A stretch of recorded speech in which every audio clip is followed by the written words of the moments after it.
대한민국, 한국의 겨울에 어느 영국의 여성이 한국에 와서 친구랑 통화를 하면서 분노를 합니다. 내가 이러려고 한국에 온 거야? 괜히 왔어. 중국이 차라리 더 나아. 괜한 시간 낭비를 했어. 어떤 이유 때문에 한국에 대해서 분노를 한 걸까요? 오늘의 사연은 영국에 사는 헬레나 씨의 사연입니다. 안녕하세요. 저는 영국에 사는 헬레나입니다. 마음은 설렘과 호기심이 뒤섞인 채 들떠 있었습니다. 용의 땅으로 알려진 광활하고 오래된 땅을 여행한다는 생각에 설레면서도 두려운 마음이 들었습니다. 저는 항상 중국의 유구한 역사와 급속한 현대적 발전에 매료되어 있었는데 이제 드디어 직접 체험할 수 있게 되었으니까요. 영국의 익숙한 안락함을 떠나 겨울의 원더랜드에 대한 기대감으로 가득 찬 저는 고국의 추위를 상상했습니다. 하지만 도착하자마자 놀라울 정도로 온화한 겨울이 저를 맞이했습니다. 살을 애는 듯한 추위에 대비해 준비해왔지만 영국의 혹독한 겨울에서 벗어날 수 있는 온화한 한기를 느낄 수 있었습니다. 첫 번째 목적지는 중국의 번화한 도시였습니다. 거리는 신나고 압도적인 생동감으로 가득했습니다. 소리와 냄새, 사람들로 가득한 거리는 고향의 조용한 거리와는 전혀 다른 삶을 만들어냈습니다. 저는 이 새로운 세계로 뛰어들어 시장과 유적지, 이 고대 땅의 현대적 경이로움을 여행하고 싶었습니다. 하지만 처음의 설렘은 곧 불편함으로 바뀌었습니다. 첫 번째 문제는 숙소였습니다. 추운 겨울을 대비해 따뜻한 안식처가 될 것으로 기대하며 아늑한 호텔을 예약했습니다. 그런데 놀랍게도 방은 방음이 제대로 되지 않았을 뿐만 아니라 놀라울 정도로 춥더군요. 얇은 벽은 번화한 도시의 소음을 고스란히 받아들여 평화로운 휴식을 취하고 싶다는 제 바람을 산산조각 내버렸습니다. 실내 온도는 바깥 날씨와 극명한 대조를 이루었기 때문에 편안함이나 여유로움을 느끼기 어려웠습니다. 다음 문제는 교통 문제였습니다. 여행을 하고 싶었던 저는 택시를 잡아타고 도시를 돌아다녔습니다. 하지만 곧바로 흥정이 여행의 필수 요소라는 것을 깨달았습니다. 택시를 탈 때마다 제가 익숙하게 지불하는 금액과 운전기사가 외국인에게 기대하는 금액 사이의 다툼, 즉 협상이 이루어졌습니다. 그것은 숫자와 몸짓의 춤이었고 때로는 답답했지만 항상 여행의 필수적인 부분이었습니다. 택시 시설 자체는 제가 기대했던 것과는 달랐습니다. 일부 택시는 낡았고 제가 익숙한 청결함과 편안함이 부족했습니다. 질서정연하고 예측 가능한 영국의 택시 서비스와는 거리가 멀었습니다.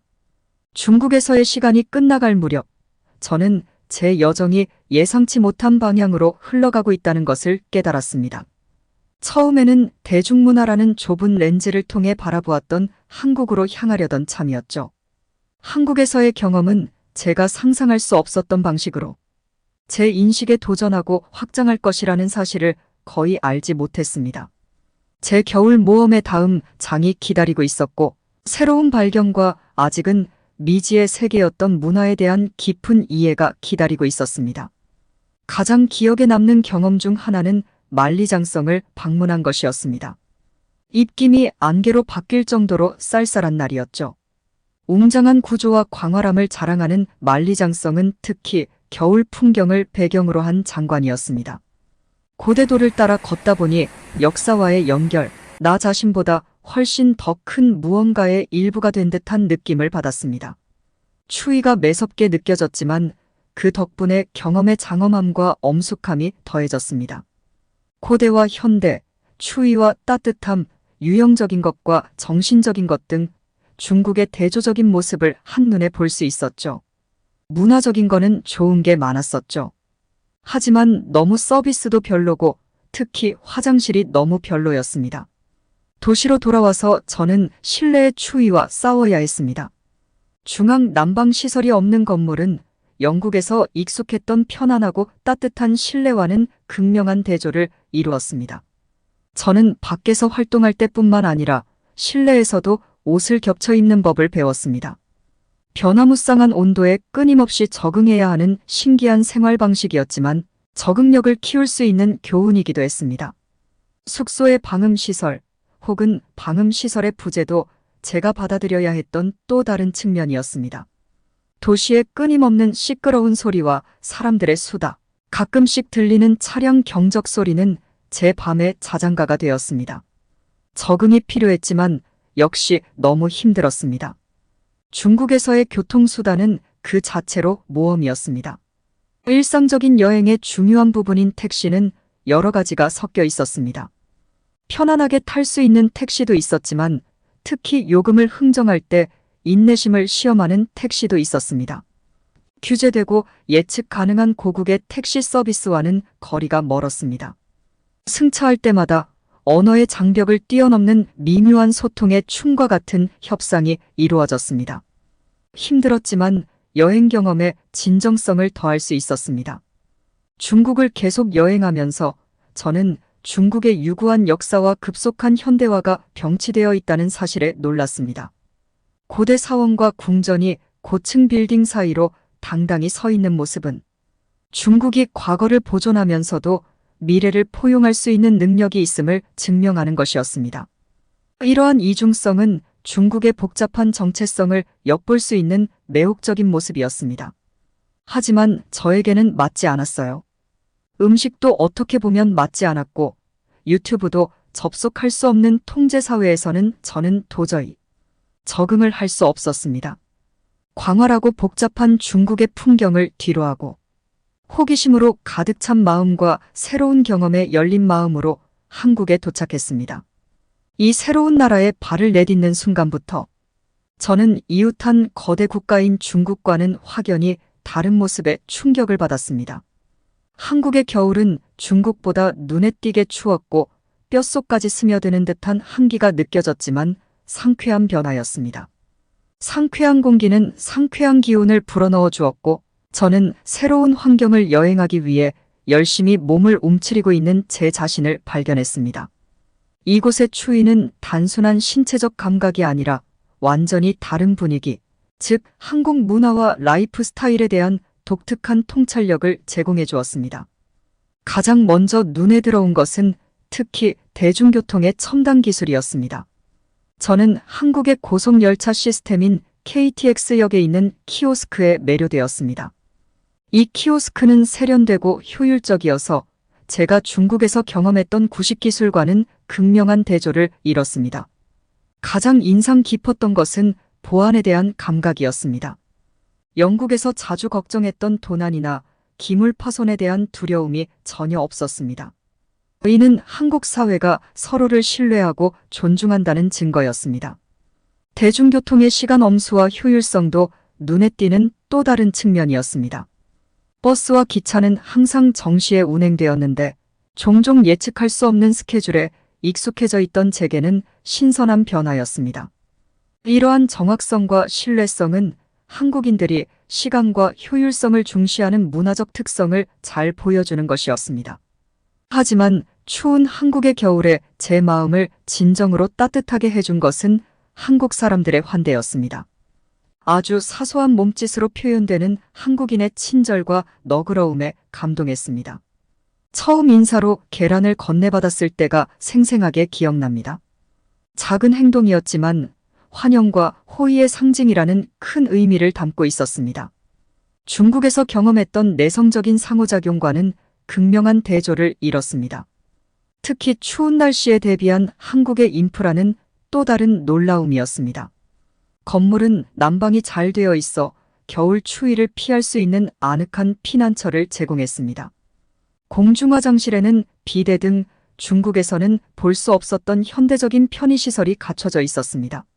많은 공공장소의 좌석에도 난방시설이 설치되어 있었는데 이는 작지만 중요한 디테일로 한국인의 라이프 스타일에 전반적인 편안함과 배려심을 더했습니다. 한국 여행을 계속하면서 저는 높은 수준의 공공안전과 시민의식에 놀랐습니다. 도난 사건이 눈에 띄게 줄었고 무인 편의점과 아이스크림 가판대 등 신뢰가 내재된 장소를 보고 놀랐습니다. 다른 곳에서 보았던 경계심 가득한 조심스러움과는 사뭇 달랐고 뿌리 깊은 공동체 의식과 상호 존중을 느낄 수 있었습니다. 한국의 문화적 측면도 제 눈앞에 펼쳐지기 시작했고 한국의 영혼을 엿볼 수 있었습니다. 그중 하나가 추운 겨울에도 아이스 아메리카노를 즐기는 한국인의 사랑이었습니다. 처음에는 이상하게 느껴졌지만 곧 그것이 단순한 음료 선호도를 넘어 한국인의 회복 탄력성과 적응력을 상징하는 한국인의 정신이 반영된 것이라는 사실을 깨달았습니다. 대중문화의 영향을 많이 받은 한국에 대한 저의 초기 인식은 이러한 일상적인 경험을 통해 빠르게 변화하고 있었습니다. 대중음악과 드라마의 영역을 넘어 한국 문화의 깊이와 풍요로움을 이해하기 시작했죠. 겨울의 혹독함을 단순히 견디는 것이 아니라 그 속에서 기쁨과 따뜻함을 찾아내는 문화였습니다. 한국에서의 첫 며칠을 마무리하면서 저는 한국 사람들의 회복력과 적응력에 감탄했습니다. 추위가 오히려 한국인의 공동체 의식, 혁신에 대한 열망, 물리적 기후를 초월한 따뜻함 등 최고의 장점을 끌어내는 것 같았습니다. 한국에서의 여정은 이제 막 시작되었고 저는 이미 중국에서의 경험에 비해 대조적이고 유사한 점에 매료되어 있었습니다. 저는 이 흥미로운 나라에 대해 더 깊이 파고들어 한국 사람들과 문화, 그리고 겨울을 받아들이는 독특한 방식에 대해 더 많이 알아보고 싶었습니다. 한국을 계속 여행하면서 저는 한국과 한국 사람들이 겨울을 받아들이고 기념하는 무수한 방식에 끊임없이 놀라움과 기쁨을 느꼈습니다. 수도 서울의 거리를 걸으며 전통과 현대 건축물이 활기차게 조화를 이루는 모습에 감탄했습니다. 서울은 에너지가 넘치면서도 차분하고 질서정연한 느낌을 주는 상쾌한 도시였습니다. 한국의 기술은 효율적인 대중교통에만 국한되지 않았습니다. 일상생활의 모든 측면에서 기술을 발견할 수 있었습니다. 거의 모든 일에 스마트폰을 사용하는 모습부터 가정과 사무실의 첨단 기기까지 기술은 한국인의 생활 방식에 자연스럽게 녹아들어 있었습니다. 기술이 어떻게 편리함과 효율성을 높여 추운 겨울철 생활을 더욱 편안하고 관리하기 쉽게 만드는지 인상적이었습니다. 현지인들과 더 많이 교류하면서 그들의 따뜻함과 친절함에 계속 감동을 받았습니다. 상점 주인, 행인, 동료 여행자 등 모든 상호작용에서 공동체 의식을 느낄 수 있었습니다. 사람들은 기꺼이 도움을 주거나 자국의 문화를 공유하거나 친근한 대화를 나누기 위해 기꺼이 나섰습니다. 이러한 개방성과 환대는 제가 전혀 예상하지 못했던 것이었고 한국에서의 경험을 더욱 풍요롭게 해주었습니다. 한국에서의 미식 경험도 제 여행의 하이라이트였습니다. 풍부한 맛과 다양성을 지닌 한국 요리는 여행의 즐거움 그 자체였습니다. 김이 모락모락 나는 김치찌개 한 그릇부터 지글지글 끓는 불고기 한 접시까지 모든 식사는 그 자체로 모험이었습니다. 음식은 단순히 몸에 영양을 공급하는 것뿐만 아니라 오감의 향연이었습니다. 또한 음식을 넘어 이야기와 웃음, 삶을 나누는 한국인의 전통인 나눔을 경험하는 시간이었습니다. 겨울이 깊어지면서 저는 눈 덮인 한국의 아름다운 풍경이 변화하는 것을 목격했습니다. 산과 강, 공원은 고요하고 자연 그대로의 아름다움을 간직한 채 매혹적인 자태를 드러냈습니다. 눈 덮인 한국 전통 정원을 방문했을 때 저는 한국 겨울의 마법을 진정으로 느꼈습니다. 돌과 나무가 정갈하게 배치된 정원의 고요함과 아름다움은 성벽, 바로 바깥의 번잡한 도시와는 극명한 대조를 이뤘습니다. 한국인의 정신의 핵심인 균형과 조화를 떠올리게 하는 곳이었죠. 한국에서 더 많은 시간을 보낼수록 한국 문화와 라이프 스타일의 미묘한 뉘앙스를 더 잘 이해할 수 있었습니다. 한겨울의 혹독한 추위 속에서도 기쁨과 따뜻함을 찾아내는 한국인의 회복 탄력성은 저를 감동시켰습니다. 제가 경험한 치안, 시민의식, 전반적인 행복감은 이전에 경험한 것과는 차원이 달랐습니다. 한국을 떠날 준비를 하면서 저는 이번 여정이 단순한 물리적 여행이 아니었다는 것을 깨달았습니다. 이해와 감사의 여정이었다는 것을요. 저는 고정관념과 미디어의 묘사에 영향을 받아 편협한 시각으로 한국에 왔었습니다. 하지만 제가 발견한 한국은 역사, 문화, 전통이 풍부한 나라, 뿌리를 지키면서 현대를 포용하는 나라, 겨울의 어려움을 회복력뿐 아니라 따뜻한 공동체 정신으로 맞서는 나라였습니다. 한국에서의 시간은 표면을 넘어 문화의 깊이와 복잡성을 이해하는 데 도움이 되는 교훈을 얻었습니다. 한국에 대한 인식뿐만 아니라 세계에 대한 저의 이해도 변화시킨 경험이었습니다. 이 아름다운 나라의 작별을 구하면서 저는 평생 기억에 남을 추억과 두 팔 벌려 저를 환영해준 문화에 대한 새로운 존경과 감탄을 품게 되었습니다. 한국을 여행하면서 저는 이 매혹적인 나라의 심장부를 더 깊이 파고들었고, 혹독한 겨울을 따뜻함과 혁신의 독특한 조합으로 포용하는 무수한 방법을 발견했습니다. 매일매일 한국 문화에 대한 새로운 인사이트를 얻으며 공동체, 전통, 현대를 동등하게 중시하는 사회를 발견할 수 있었습니다. 가장 인상 깊었던 경험 중 하나는 전통 한옥마을을 탐방한 것이었습니다. 초현대적인 도시 속에 자리 잡은 이 역사적인 동네에서는 한국의 풍요로운 과거를 엿볼 수 있었습니다. 한옥마을의 좁고 구불구불한 거리를 걸으며 아름답게 보존된 가옥들을 보고 있자니 마치 과거로 돌아간 듯한 기분이 들었습니다. 온돌바닥 난방 시스템을 갖춘 집들은 추위와 싸우는 한국인의 역사적 독창성을 보여주는 증거였습니다. 이 고대 난방 방식이 시간이 흐르면서 어떻게 발전해왔지만 여전히 한국 가정에서 없어서는 안 될 부분으로 남아있는지를 보는 것은 매우 흥미로웠습니다. 전통과 현대의 조화는 공공시설에 대한 한국의 접근 방식에서도 분명하게 드러납니다. 지하철역부터 카페에 이르기까지 난방이 잘 되어 있는 공공장소는 겨울철, 추위를 피할 수 있는 편안한 휴식처였습니다. 이 따뜻한 안식처에서 저는 한국인의 일상을 관찰하며 효율성과 우아함이 조화를 이룬 한국인의 일상을 발견할 수 있었습니다. 온열 시트와 비데 같은 현대적인 편의시설을 갖춘 공중화장실은 놀라움 그 자체였습니다. 공공장소의 디테일과 편안함에 대한 관심은 삶의 질에 대한 한국인의 노력을 잘 보여줬습니다. 탐방을 계속하면서 한국의 높은 수준의 공공안전과 시민의식에 감탄하지 않을 수 없었습니다. 도난이 없고 전반적인 안정감이 느껴지는 것은 제가 여행하면서 경험했던 것과는 차원이 달랐습니다. 어느 날 저녁 늦게 시장을 걷다가 물건을 진열한 채로 방치된 가판대를 본 기억이 납니다. 그것은 한국 사회에 스며든 신뢰, 그리고 그 신뢰가 모든 개인에게까지 확장되어 있다는 것을 극명하게 보여주는 것이었습니다. 한국의 문화적 뉘앙스는 계속해서 저를 매료시켰습니다. 특히 한겨울에도 아이스 아메리카노를 마시는 한국인의 습관이 인상적이었습니다. 처음에는 당황스러웠지만 이 습관이 어떤 상황에서도 삶에 대한 회복 탄력성과 열정을 잃지 않는 한국인의 정신을 반영하는 것이라고 생각하게 되었습니다.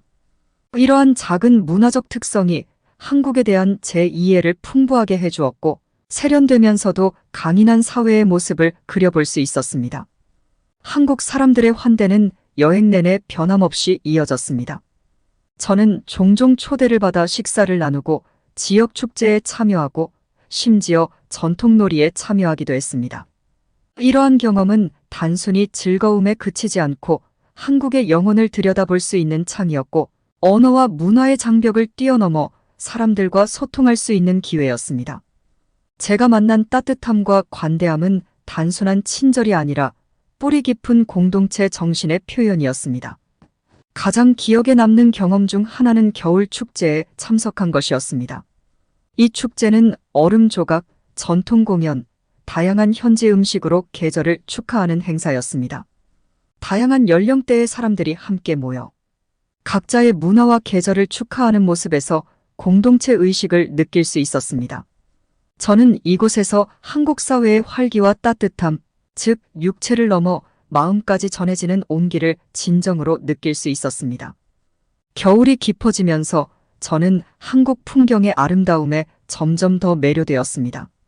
눈으로 뒤덮인 산은 숨막히는 절경을 선사했고, 얼어붙은 강과 호수는 고요하고 신비로운 분위기를 자아냈습니다. 아무리 추운 날에도 자연의 조용한 힘을 상기시키는 아름다움이 있었습니다. 한국에서의 시간은 대조와 발견의 여정이 되어가고 있었습니다.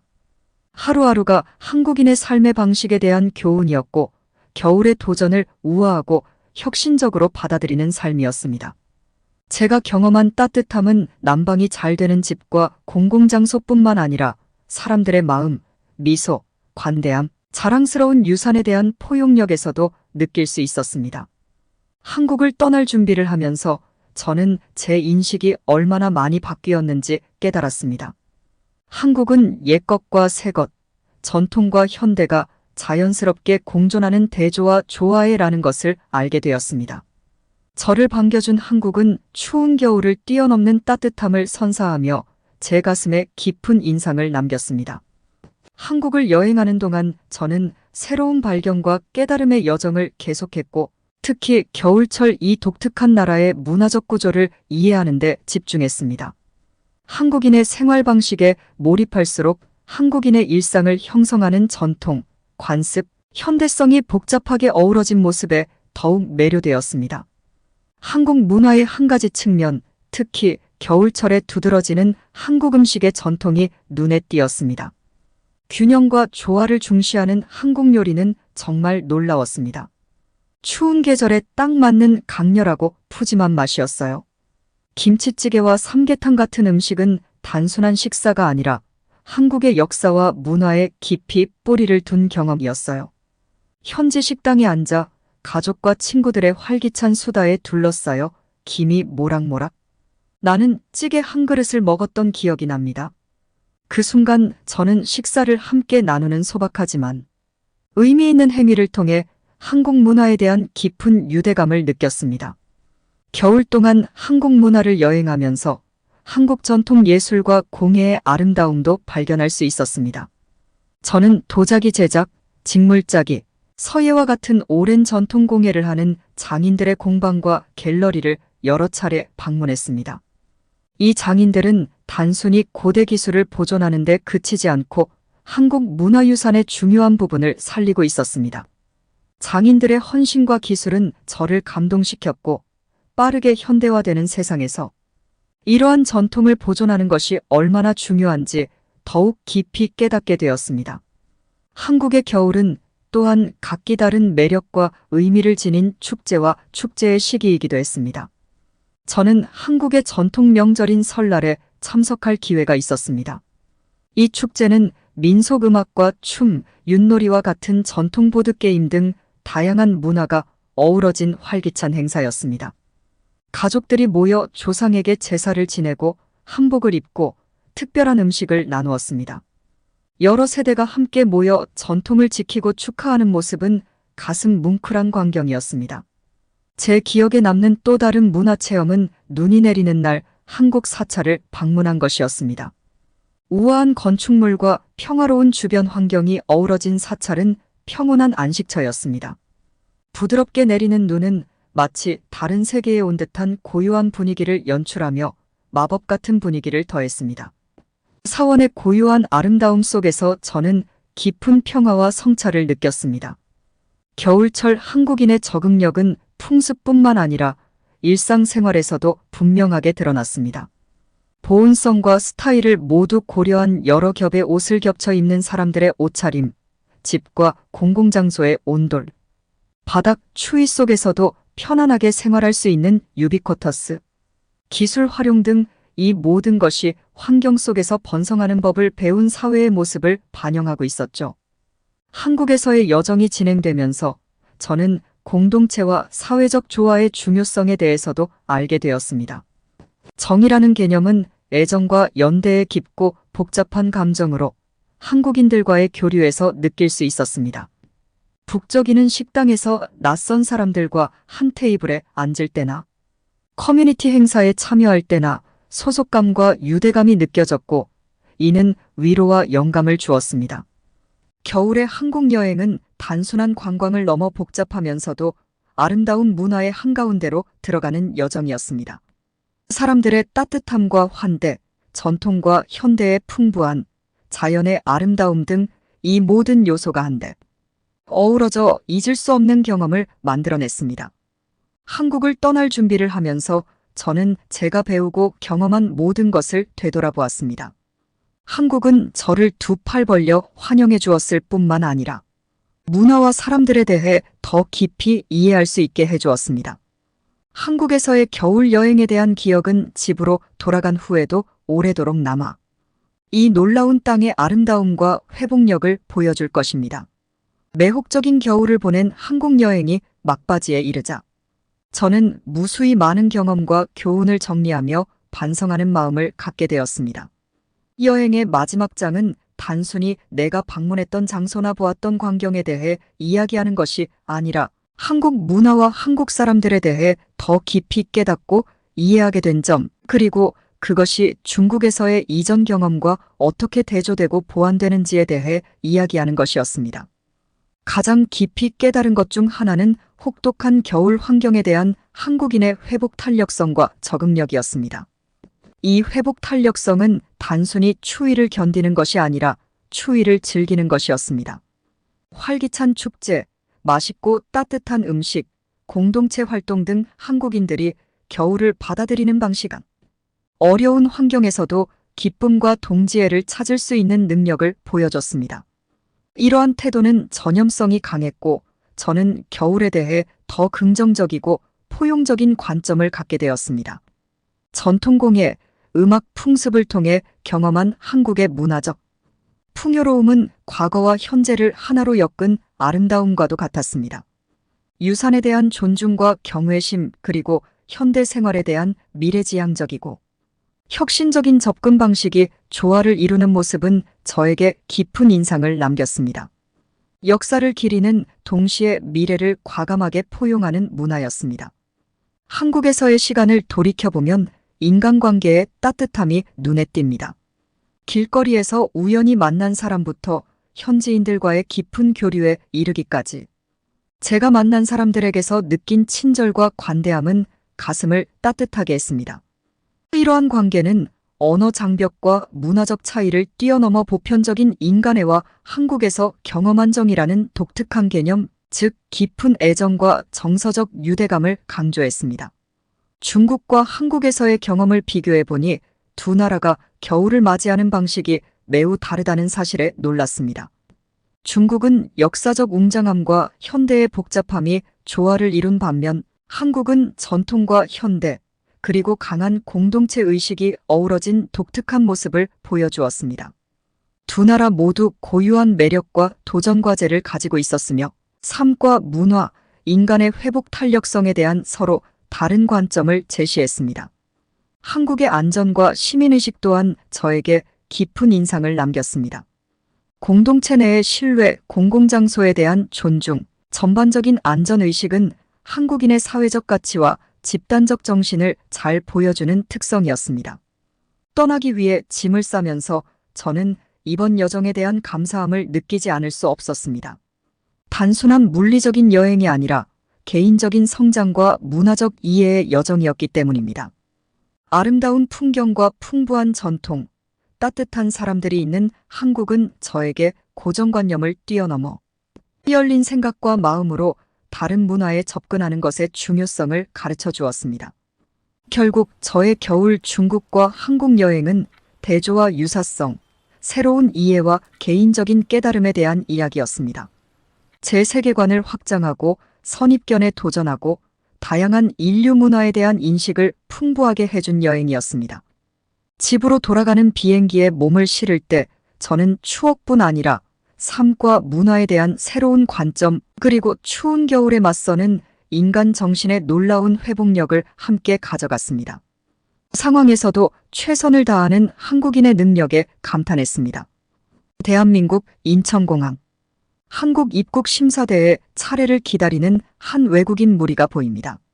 금발의 검정색 수트를 차려입고 선글라스를 낀 수상한 외국인들이 계속 전방을 살피며 경계하는 자세를 늦추지 않고 있습니다. 정말 금방이라도 무슨 일이 날 것처럼 잠시도 쉬지 않고 여러 곳을 살피고 긴장한 모습이 역력한데요. 그러자 수상함을 느꼈는지 공항 직원들과 공항 경찰들이 달려옵니다. 이들은 대체 누구이며 왜 이러는 걸까요? 잘못한 일이라도 있는 걸까요? 안녕하세요. 저는 독일의 한 보안 업체에서 현장 팀 리더로 근무하고 있는 엠마라고 합니다. 저는 어릴 때부터 운동에 재능을 보였고, 그러면서 각종 무술을 배웠고, 누군가를 지키는 것에 대한 성취감이 있었습니다. 그러면서 자연스럽게 독일에서 가장 높은 보안력을 자랑하는 회사의 현장팀에서 최연소로 팀 리더를 차지하며 제가 계획한 대로 탄탄대로를 달리던 중이었습니다. 하지만 현장에 출동하면서 발생하는 각종 범죄나 사건들을 겪으며 자꾸만 트라우마에 시달리게 되었습니다. 어느덧 그런 스트레스들이 쌓여 번아웃이 오게 됐고 일에 대한 회의감이 극에 달했습니다. 아마 독일에 방문해 보시거나 조금 아시는 분들은 독일의 치안 정도를 알고 계실 겁니다. 다른 국가에 비해 크게 위험한 정도는 아니라고 할 수 있지만 안전하다고 자신할 수 있는 나라는 아니니까요. 특히나 밤이 되면 위험도는 몇 배로 올라갑니다. 자동차의 유리창을 부수고 전체를 절도하는 것은 뭐 특별한 일도 아니니까요. 그런 다수의 일들에 현장 출동을 나가고 팀을 이끌면서 저의 팀원들이 다치고 사고를 겪는 모습들을 보게 되었고, 저는 더 이상 무언가를 지키는 것에 대해 기쁠 수만은 없었습니다. 소중한 팀원들을 지키지 못하는 일들이 많아졌거든요. 그래서 저는 회사에 처음으로 일을 그만하고 싶다는 의사를 밝혔더니 회사에서는 그러면 그동안 근속하고 고생한 것에 대한 보상으로 우리 팀 전체 원하는 곳으로 여행 보상 보내줄 테니 그동안 다시 재충전하고 고민해서 복귀하면 좋겠다고 했죠. 몇 번을 거절했지만 제가 거절하면 우리 팀원들까지 휴가를 가지 못할 테니 회사의 제안을 수락했습니다. 그러고선 팀원들에게 가장 가고 싶은 나라를 정해서 알려주면 나는 그곳으로 가겠다고 말했어요. 그러자 그들은 몇 개의 후보군을 고른 끝에 과반수로 대한민국으로 가보고 싶다고 하더군요. 한국으로 고른 이유 중 하나는 저희 팀에서 함께 근무했던 오랜 동료맨들이 한국인 여성과 결혼하면서 2년 전 한국으로 이민을 갔기 때문이었어요. 회사에서 우리 팀 모두에게 비즈니스석을 끊어주었고 우리는 편하게 한국까지 갈 수 있었습니다. 그동안 회사에서 열심히 일했던 보상을 팀원들까지 받을 수 있게 대한 것 들뜬 팀원들을 보니 회사의 제안을 거절하지 않은 게 다행이라는 생각이 들었습니다. 우리 팀원들은 고대하던 한국행으로 가기 위해 본인들이 가지고 있는 옷 중에서 가장 좋은 옷을 입고 온다더니 모두들 슈트를 입고 왔더군요. 그것도 명품 브랜드로요. 곰곰이 떠올려 보니 우린 모두 그동안 슈트를 입고 일만 했지 이렇게 여행을 가본 적이 없는 것 같더라고요. 저 역시 늘 그렇듯 검정 옷을 입었어요. 저희 집 옷장에는 검정 옷 외로는 잘 없는 편이거든요. 한국공항에 도착해 입국 수속을 하고 있었습니다. 검정 옷에 선글라스를 쓴 우리 무리가 왠지 사람들 눈에 평범해 보이진 않는 눈치였습니다. 계속해서 사람들이 우리를 힐끔힐끔 쳐다보는 시선이 느껴지더군요. 저희는 긴장할 수밖에 없었어요. 한국은 총기가 불가한 나라인 걸 알았는데도 직업 특성상 언제 어디서 어떤 일이 발생할지 촉각을 곤두세우는 게 습관이 되어 있었거든요. 수속을 다 마치고 나가자 보고 싶던 동료맨들이 반겨주었습니다. 맨들은 이제 더는 검은 수트를 입지 않고 아주 밝은 컬러의 옷을 입고 있었어요. 예전과 확연히 다른 모습에 낯설게 느껴지기도 했지만 반가운 마음이 더 컸습니다. 맨들은 옷차림뿐만 아니라 성격도 180도 변한 것 같았어요. 사실 저희와 함께 근무할 때 저희 팀 중에서도 가장 예민하고 과도하게 진압하기도 하는 문제가 있었을 정도였거든요. 그런데 그런 모습은 온데간데 없어지고 아주 편안해 보였어요. 맨들은 우리에게 밥부터 먹자고 했습니다. 오랜만에 봤는데 고작 공항에서 밥이라니 이젠 안 본 지 오래됐다고. 푸대접을 하는군 서운한 마음이 들었지만 티를 내진 않았습니다. 그렇게 우리는 엘리베이터를 타고 공항의 다른 층으로 향했어요. 그 층의 문이 열리자 맨들을 오해한 것에 대해 바로 미안한 감정이 들더군요. 쇼핑몰이나 번화가만큼 다양한 음식점들이 나란히 있었습니다. 메뉴가 워낙 많아 우린 먹고 싶은 음식이 모두 달랐습니다. 메뉴 통일을 하기가 어려웠어요. 그런데 맨들이 음식점을 통일하지 않은 채 우리에게 각각 먹고 싶은 메뉴를 물어 주문을 하고 왔어요. 이곳에선 이곳저곳 메뉴를 다 같이 앉아 먹을 수 있다고 했어요. 처음 느끼는 문화에 흥미가 생기기 시작했죠. 메뉴를 기다리면서 내부를 좀 더 구경하고 있었습니다. 그런데 사람들이 자리에 캐리어도 심지어 명품 브랜드의 가방도 휴대폰도 둔 채로 주문을 하고 또 음식을 가져오더군요. 더 이상한 건 그 신기한 모습을 신기하게 보는 게 우리들 뿐이라는 거였습니다. 그렇게 우리는 각각 불고기, 김밥, 떡볶이 등 각기 먹어보고 싶던 메뉴들을 시켰습니다. 넷플릭스에서 한국 콘텐츠를 보면서 호기심을 가지고 있던 음식들이었거든요. 한국 음식들은 단조롭지 않았습니다. 탄수화물, 단백질, 야채까지 식단적으로 완벽한 조화에 색감까지 예뻤거든요. 원래 음식 사진을 찍는 사람들을 이해하지 못하는 편인데 한식 사진은 찍을 수밖에 없었습니다. 처음 먹어보는 음식이 입에 안 맞을 줄 알았지만 우리 모두는 빠르게 음식들을 흡입해 나갔습니다. 그렇게 정신없이 모두 먹다가 제 실수로 동료 마야의 옷에 빨간 소스들을 흘려버리게 됐습니다. 마야의 표정은 숨길 수 없이 굳어져 버렸어요. 하얀 셔츠에 묻은 소스를 물티슈로 재빠르게 닦아봐도 번지기만 할 뿐 도저히 수습할 수가 없었습니다. 마야는 여행 때 꼭 입으려고 할부까지 해서 산 건데 하며 실망하는 표정으로 가득 찼습니다. 순식간에 우리의 분위기는 얼어붙었는데 그때 맨들이 걱정하지 말고 본인의 집으로 가자고 했습니다. 맨들의 집에 가는 내내 마음이 불편했어요. 제 옷을 주고 싶었지만 덩치가 큰 마야에겐 맞지 않았죠. 당장 옷을 구해줄 수도 없었어요. 그렇게 정적으로 채운 채 맨들의 집에 도착했어요. 비행시간보다 더 긴 시간처럼 느껴졌습니다. 맨들은 마야에게 본인의 옷을 입고 그 슈트를 벗으라고 말하더군요. 그러곤 1시간만 기다리라고 마야는 맞지도 않는 맨들의 옷을 입은 채 속이 답답한지 맥주만 연신 마셨어요. 그러고 얼마쯤 지났을까요? 띵동 맨들의 집 초인종 소리가 들렸습니다. 우리 모두 다시 경계했어요. 이 늦은 시간에 누군가 방문한다는 건 우리나라에선 안심할 수 있는 일은 아니었거든요. 맨들은 웃으며 경계도 없이 문을 열려고 했습니다. 우리는 재빨리 따라갔죠. 문을 열자 앞에 사람이 아무도 보이질 않았습니다. 순간 저희는 다시 긴장하고 집중했어요. 무슨 일이 생겨도 바로 서로를 지킬 수 있게 말이에요. 맨들은 손을 뻗어 무언가를 가져왔는데 세상에 그건 마야의 수트였습니다. 한국에서는 스마트폰 터치 몇 번만으로 세탁물을 맡기고 배송까지 해준다고 하더군요. 심지어 이런 것들은 그저 생활의 일부분이라고요. 마야는 깨끗해진 수트를 보며 기뻐하면서도 맨들에게 누가 가져가면 어떻게 할 뻔했어? 라고 말했어요. 맨들은 그냥 웃기만 했습니다.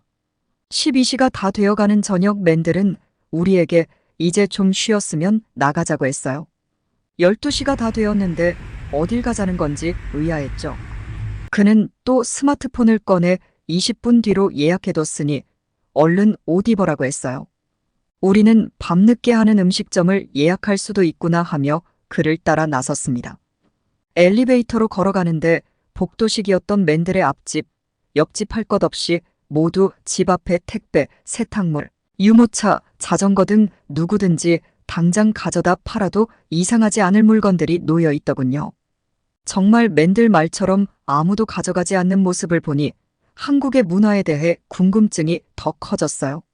아파트 입구로 나가자 큰 밴 한 대가 도착해 있었습니다. 우리는 다시 긴장했어요. 경험상 그 시간대에 그렇게 큰 차 안에는 범죄를 하는 사람들이 있었던 경험이 많았기 때문에요. 그런데 맨들이 그 차에 타라고 하더군요. 예약 시간보다 더 빨리 왔네. 하면서요. 그건 바로 택시였어요. 맨들에게 설명을 들으니 한국에는 우리가 보편적으로 알고 있는 승용차 택시부터 SUV, 승합차, 공항용, 임산부들용, 여자들이 타는 택시, 유모차를 타기 좋은 택시 등 종류도 다양하다는 걸 들었어요. 택시 내부에는 우리를 위한 웰컴, 드링크와 휴대폰을 충전하는 충전기 등 다양한 편의 서비스도 무료로 사용하라고 하더군요. 그렇게 도착한 곳은 홍대라는 곳이었습니다. 지금이 12시가 넘은 시간이 맞나 싶을 정도의 인파로 가득한 곳이었어요. 우리는 걸어 거리 골목골목을 구경했습니다. 대부분의 가게가 문을 열어 어두운 곳은 많지 않았어요. 그곳엔 도저히 밤이라고 믿겨지지 않았던 이유가 있었는데요. 그 시간에 여자끼리 다니고 심지어 혼자 다니는 사람들도 꽤 많다는 건 저에겐 상당한 충격으로 다가왔어요. 그 누구도 우리처럼 긴장해서 살피는 사람은 없었죠. 모두가 오히려 그 안에서 편안해 보였어요. 이렇게 늦은 밤에 저렇게 편안해 보일 수 있다니. 우리나라였다면 한창 현장에 출동할 피크 시간인데 말이에요. 우리나라에서 가장 유명하다고 할 수 있는 주요한 역인 프랑크푸르트역조차 그 근처는 밝을 때라도 조심해야 하는 곳입니다. 골목골목에는 약을 하는 사람들도 심심치 않게 볼 수 있으니까요. 그리고 언제나 테러 사건이 생길 수 있으니 유의해야 하죠. 저는 한국에 와서 일을 하고 나선 한 번도 느껴본 적 없는 안도감이 들었습니다. 집에 있으면서 조차 한 번도 느껴보지 못한 그런 감정이었어요. 비번인 날에도 다른 팀원들을 늘 걱정하는 밤을 보내야 했거든요. 독일은 특히나 밤에 무언가 활동하는 게 현저히 적은 나라인데 한국을 보니 완전히 다른 세상을 경험하는 듯 했습니다. 그렇게 우리는 한 술집에 들어갔고 저도 우리 팀도 모두 만취가 될 때까지 술을 마셨습니다.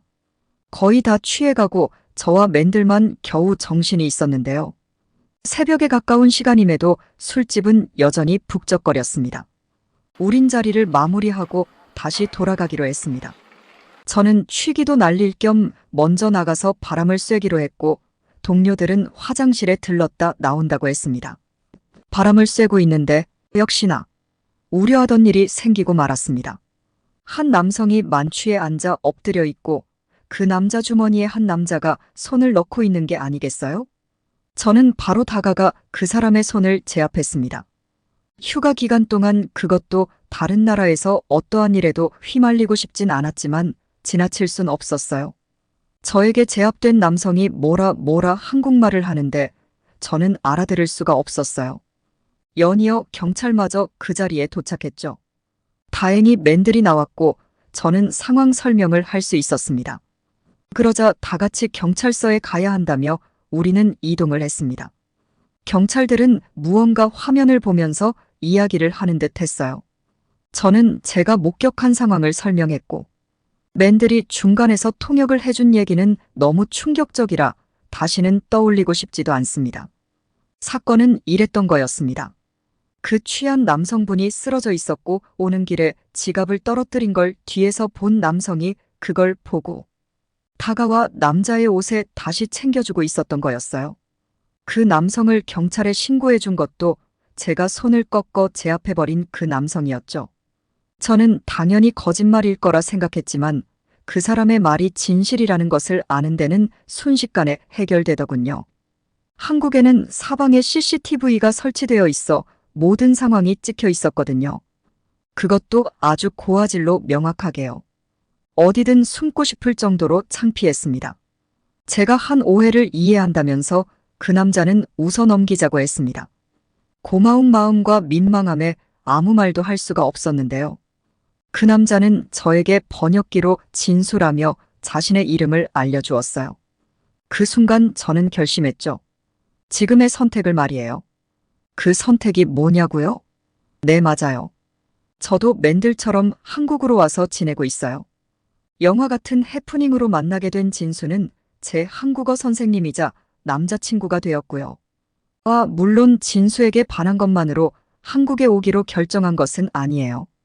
저는 늘 누군가를 무언가를 지키기만 해왔는데요.